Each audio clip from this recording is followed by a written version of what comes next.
Hi everyone, I hope you're all doing well. It's been 2 months now that I've been recording these videos. I don't know about you, but I've lost my sense of time and it feels a lot longer.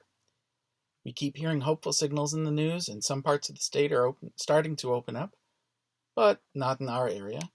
And even when businesses do start opening up, it won't be wise to have churches open, even if they're officially allowed. I've been having conversations with other pastors, hearing ideas like removing pews, installing plexiglass between pews, dealing with cleaning cushions and the whole church between services. And that's not even dealing with singing, which some people estimate may need to wait a year or two. This process will take a while, and we need to figure out how to keep going and make the best of it as we wait. As frustrating as it is, we may have to get used to this. But I think it's also important to think about how this affects different people. What about those who were already homebound? Now they don't have visitors. What about the homeless or people used to going to soup kitchens? What about people who don't have insurance? I have a friend who does have insurance, but had to pay $2,600 for tests and clinic visits to get diagnosed and find out that she didn't even have the virus.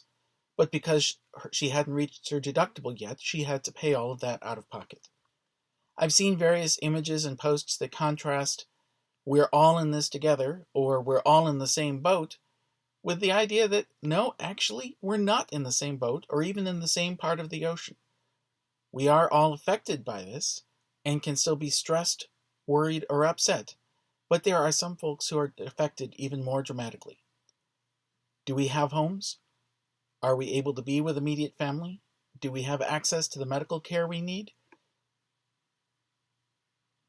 I think this pandemic has made many people even more aware of the uneven access to resources and care. And I hope that after all this is done, we remember this inequality and we can work to help each other. But let's look at this from another direction. Life goes on. I don't mean this to sound dismissive, but I mean to say that life is resilient. Think of the weeds that sprout up even where there seems to be no soil, or flowers growing in the cracks of cement in the sidewalk. Life does go on. People are still getting married and having babies, and children are still learning and growing and discovering the world around them. My students persevered, and most came through very well. It's not how they wanted to end their time at college, but wishing won't change it. It just requires some creativity. One of the departments at the college read and recorded a Dr. Seuss book, "Oh, the Places You'll Go," for the graduates, and a lot of us shared photos and messages. Maybe you've even seen the graduation and team signs in front of houses across town. I even did a wedding this week. It was on short notice because the couple had their license and it was about to run out. So we met at the pavilion at Pinewoods Park, and we even had a few deer stop by to watch the wedding. In other times in history, in the pandemic 100 years ago, during wars, in the midst of horrible events, there have been people who've given up hope. There have been many people who suffered and struggled.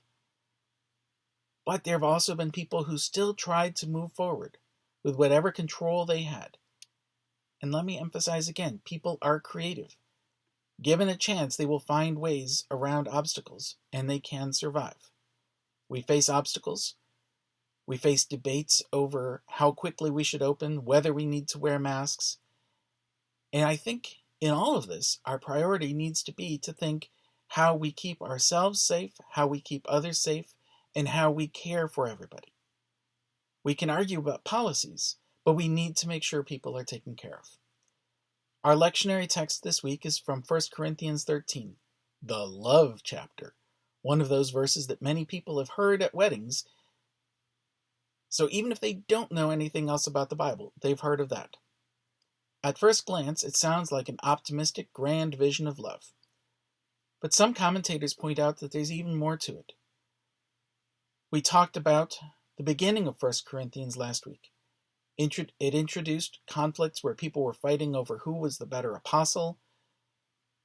Other parts of the letter describe other conflicts, including between rich and poor. The community in Corinth was diverse. Former slaves and women, both of whom had low status in their time, were sitting next to powerful men, wealthy men. This diversity was causing conflict. And one solution to that conflict could have been to break the group apart and have their own separate churches for each smaller group so that there wouldn't be such disagreement between them. But in one of the other famous passages from 1 Corinthians, Paul reminds the people that they're all part of the body of the church, and they have different roles, important roles. Just as the fingers and arms and ears and eyes each have different roles in the body, but can't exist without each other.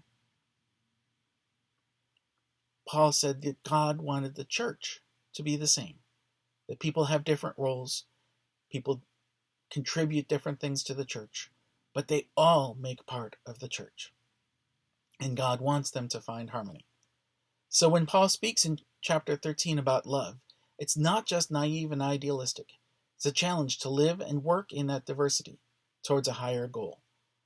I think that same call applies to us, to find ways in our congregations, in our communities, and our nation to work together, to care and provide a better world for everyone.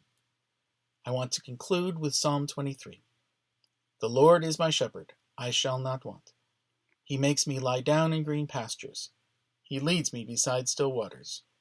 He restores my soul. He leads me in right paths for his name's sake. Even though I walk through the darkest valley, I fear no evil, for you are with me. Your rod and your staff, they comfort me. You prepare a table before me in the presence of my enemies. You anoint my head with oil, my cup overflows. Surely goodness and mercy shall follow me all the days of my life, and I shall dwell in the house of the Lord my whole life long. Have a good week, my friends.